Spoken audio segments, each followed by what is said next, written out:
Everyone. So नमो बुद्धाय, जय भीम सगळ्यांना.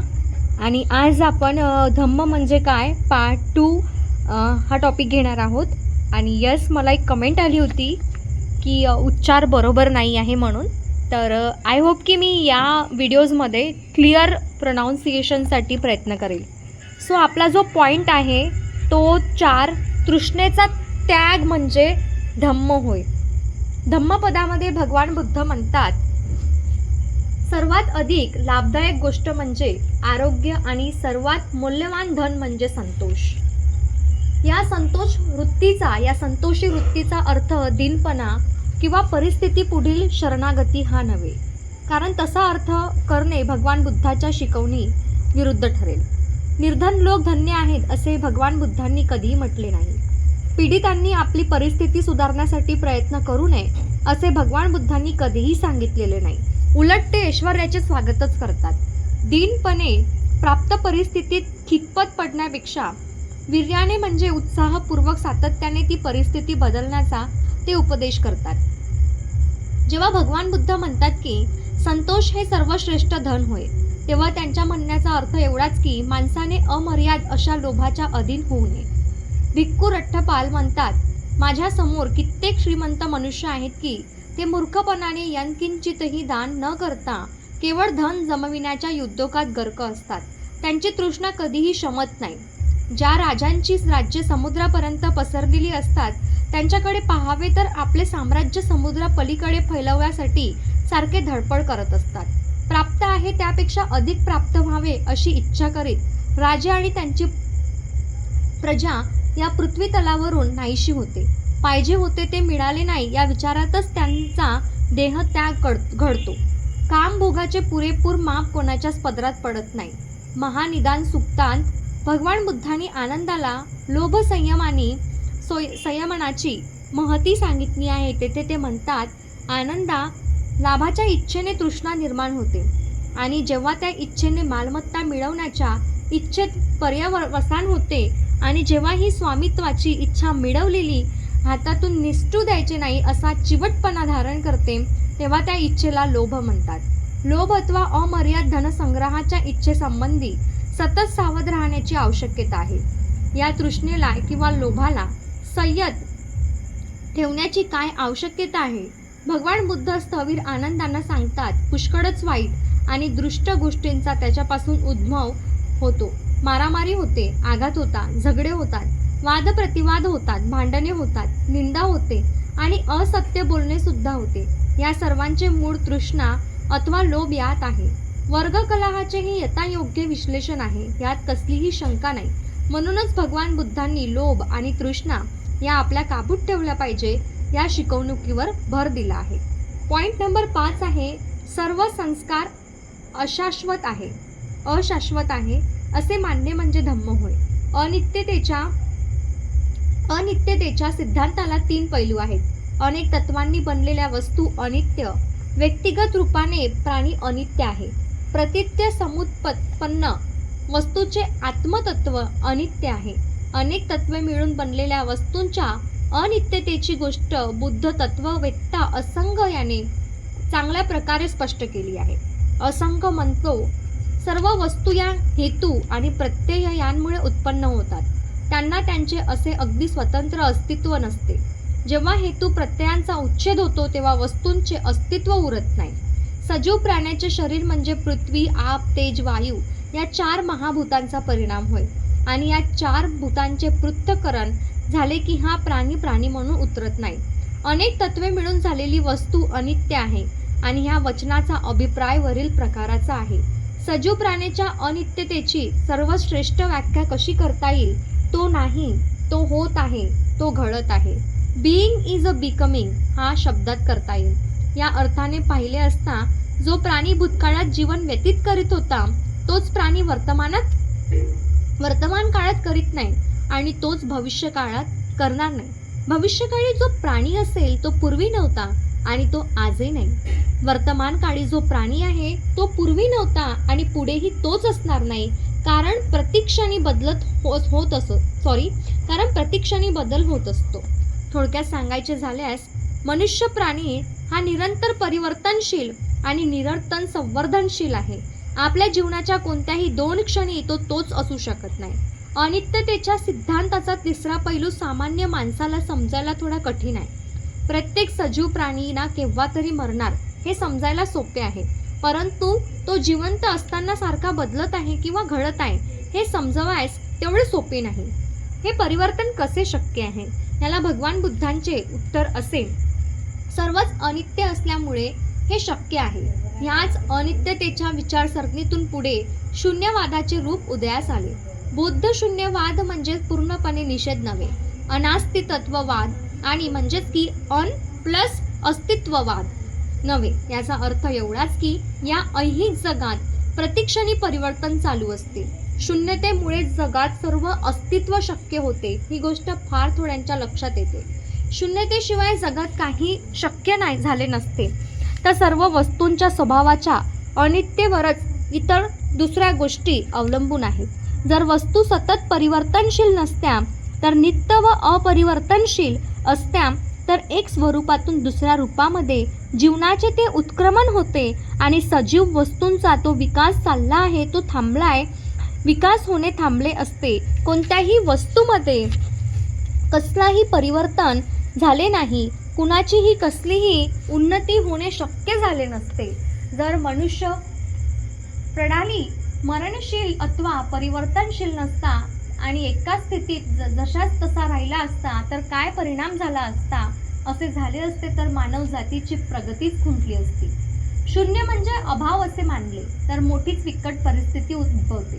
शून्य हा एक बिंदू समान पदार्थ असून त्याला लांबी रुंदी नाही.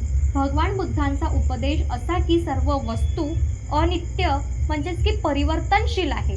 भगवान बुद्धांच्या त्या सिद्धांतापासून काय बोध घ्यायचा हा अधिक महत्त्वाचा प्रश्न आहे. या अनित्यतेच्या सिद्धांतापासून आपल्याला जी शिकवण मिळते ती साधी सोपी आहे. कोणत्याही वस्तू संबंधी आसक्ती राखू नका. लोकांनी ही अनासक्ती मालमत्ता, मित्र इत्यादी संबंधी ठेवावी.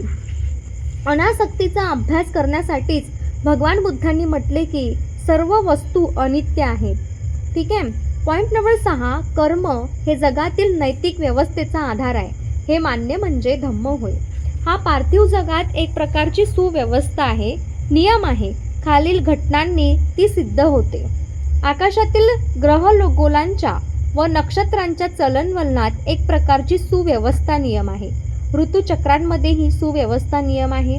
वृक्षांपासून फळे उत्पन्न होतात आणि फळांपासून परत बीज निर्माण होते, यात एक प्रकारचा नियम आहे. बौद्ध परिभाषेत या व्यवस्थेला बीज नियम आणि ऋतू नियम इत्यादी म्हणतात. समाजामध्येही या प्रकारचा नैतिक क्रम आहे काय?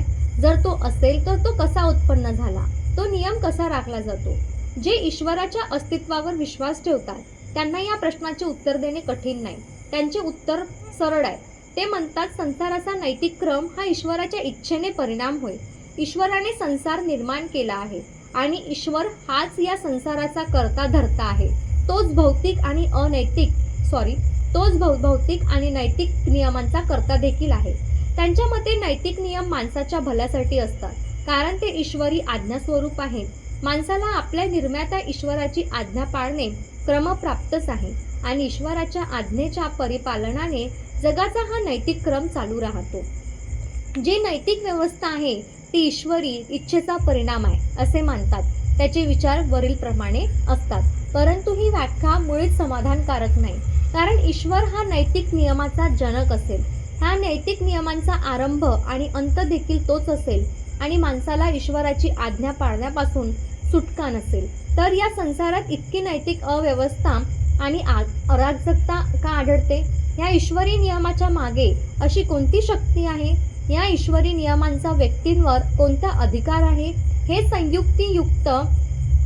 संयुक्तिक आणि महत्त्वाचे प्रश्न आहेत. परंतु जे लोक नैतिक व्यवस्था ही ईश्वरी इच्छेचा परिणाम आहे असे मानतात त्यांच्याजवळ या प्रश्नाचे उत्तर नाही. या अडचणीपासून दूर करण्यासाठी हा सिद्धांत थोडा बदलला गेला आहे. आता असे म्हटले जाते की निसंदेह परमेश्वरांच्या आज्ञेनेच सृष्टी निर्माण झाली आहे. हेही सत्य आहे की या सर्व सृष्टीने परमेश्वराच्या इच्छेप्रमाणे व मार्गदर्शनाप्रमाणेच आपल्या कार्यास आरंभ केला.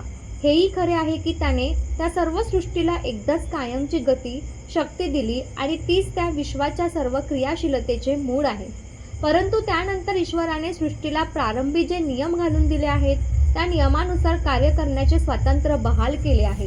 म्हणूनच नैतिक व्यवस्था ईश्वरी इच्छेनुसार घडत नसेल तर तो सर्व दोष सृष्टीचा आहे, ईश्वराचा नाही. सिद्धांतात असा बदल करू नये वरील अडचण सोडवता जात नाही. या सिद्धांतातील बदलांमुळे ईश्वरावर नैतिक व्यवस्थेची जबाबदारी पडत नाही एवढेच, परंतु प्रश्न उरतोच की ईश्वराने आपल्या नियमाचे परिपालन करण्याचे सृष्टीवर का सोपवावे? असल्या गैरहजर ईश्वरांचा उपयोग काय? सृष्टीत नैतिक क्रम कसा राखला जातो? या प्रश्नाला भगवान बुद्धांनी दिलेले उत्तर अगदी भिन्न आहे. तथागतांचे उत्तर सोपे आहे. असे सृष्टीची नैतिक व्यवस्था सांभाळणारा हा ईश्वर नाही, तो कर्म नियमच आहे, ज्यानुसार सृष्टीची नैतिक व्यवस्था सांभाळली जाते. सृष्टीची नैतिक व्यवस्था चांगली असो किंवा वाईट असो, परंतु भगवान बुद्धांच्या मते ती माणसावर अवलंबून आहे, इतर कोणावरही नाही. कर्म म्हणजे मनुष्याकडून केले जाते ते कार्य आणि विपाक म्हणजे त्याचा परिणाम. जर नैतिक व्यवस्था वाईट असेल तर त्याचे कारण मनुष्य अकुशल कर्म करते आहे. नैतिक व्यवस्था चांगली असेल तर त्याचा अर्थ इतकाच की मनुष्य कुशल सत्कर्म करीत आहे. भगवान बुद्ध केवळ कर्मासंबंधीच बोलत नाही, त्यांनी कर्मनियमांची अर्थात कर्माच्या कायद्याची देखील व्याख्या केली आहे. कर्मनियमांचा बुद्ध प्राणिक अभिप्राय असा की ज्याप्रमाणे दिवसामागून रात्र येते त्याप्रमाणेच कर्मामागून त्याचा परिणाम येतो, हा एक नियम आहे. कायदा म्हटलं तरी चालेल. कुशल कर्मापासून होणारा लाभ प्रत्येक कुशल कर्म करणाऱ्याला मिळतो आणि अकुशल कर्माचा दुष्परिणाम कुणालाही टाळता येत नाही. म्हणून भगवान बुद्धाचा उपदेश असा, कुशल कर्म करा म्हणजे मानवतेला चांगल्या नैतिक व्यवस्थेचा लाभ होईल, कारण कुशल कर्मानेच नैतिक व्यवस्था राखली जाते. अकुशल कर्म करू नका, कारण त्यामुळे नैतिक व्यवस्थेची हानी होते, नैतिक व्यवस्थेची हानी होते आणि मानवजात दुःखी होते. हे शक्य आहे की कर्म आणि कर्माचा होणारा परिणाम या दोहोंमध्ये थोडे फरक किंवा कालांतर असेल असे बहुधा घडते. या दृष्टीने कर्माचे विभाग करता येतात. दिष्ट धम्म वेदनीय कर्म, तत्काळ फळ देणारे कर्म, उपज्ज वेदनीय कर्म ज्याचा परिणाम फार कालांतराने होते ते कर्म, अपरापरीय वेदनीय कर्म, अनिश्चित काळानंतर फळ देणारे कर्म. कर्म हे कधी कधी आहोसी कर्म होऊ शकते, म्हणजे त्याचा काहीच परिणाम होत नाही.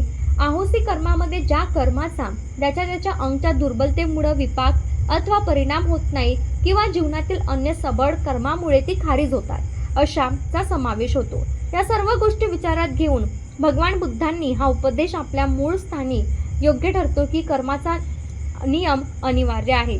या सिद्धांताला बाधा येत नाही.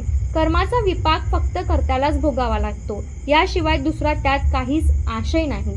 एवढेच कर्म सिद्धांतात अभिप्रेत नाही, तसे मानणे चूक होईल. कधी कधी एकाच्या कर्माचा त्याच्याऐवजी दुसऱ्यालाही परिणाम भोगावा लागतो. तथापि हे सर्व कर्म नियमाचेच परिणाम असतात, कारण ते नियम नैतिक व्यवस्था सांभाळतो किंवा बिघडवतो. व्यक्ती येतात जातात, पण विश्वाची नैतिक व्यवस्था कायम राहते आणि ते त्याप्रमाणेच व्यवस्था बनविणारा कर्म नियमही कायम राहतो. याच कारणास्तव भगवान बुद्धांच्या धम्मामध्ये अन्य धर्मात ईश्वराला जे स्थान दिले आहे ते नीतीला प्राप्त झाले आहे. यास्तव विश्वातील नैतिक व्यवस्था कशी राखली जाते या भगवान बुद्धांनी दिलेले उत्तर इतके सरळ आणि निर्विवाद आहे. असे असूनही या उत्तराचा खरा अर्थ बहुधा स्पष्ट होत नाही. जवळजवळ नेहमीच त्याचा चुकीचा अर्थ लावला जातो. एकतर त्याला चांगल्या प्रकारे समजले जात नाही, चुकीचं सांगितलं जातो, अथवा त्याची चुकीची व्याख्या केली जाते. पुष्कळसे लोक या गोष्टी समजताना दिसत नाही. ही नैतिक व्यवस्था कशी राखली जाते या प्रश्नाला उत्तर म्हणूनच भगवान बुद्धांनी कर्म सिद्धांत मांडला की विश्वाचा नैतिक क्रम कशा प्रकारे चालतो या सत्याची फारच थोड्यांना जाणीव असते. तथापि कर्म सिद्धांत मांडण्यात भगवान बुद्धांचा हाच हेतू होता. कर्मनियमांचा हा संबंध केवळ सृष्टीच्या सर्वसाधारण नैतिक व्यवस्थेशी आहे आणि याचा कोणा एका धनी निर्धन व्यक्तीच्या होण्याशी किंवा त्याच्या सद्भाग्याशी किंवा दुर्भाग्याशी त्यांचा संबंध नाही. त्याचे प्रयोजन केवळ विश्वातील नैतिक व्यवस्था राखणे यांच्याशी आहे. या कारणास्तव कर्मनियम म्हणजेच की हा धम्माचे प्रमुख अंग आहे. सो भाग 4 अधम्म म्हणजे काय आपण पुढल्या व्हिडिओमध्ये घेऊ. सो तुम्हाला धर्म म्हणजे काय हे नक्कीच कळले असेल. आय होप गाईज तुम्हाला व्हिडिओ आवडला असेल. प्लीज तुमच्या मित्र परिवाराला नक्की शेअर करा आणि येस व्हिडिओ आवडला असेल तर व्हिडिओला लाईक करा, कमेंट करा, शेअर करा. नवीन असाल तर चॅनलला सबस्क्राईब करायला विसरू नका, कारण तुमचं एक सबस्क्राईब आणि तुमचं एक लाईक माझ्यासाठी हेच खूप मोठं मोटिवेशन असतं. भेटू आपण अशाच पुढच्या व्हिडिओमध्ये.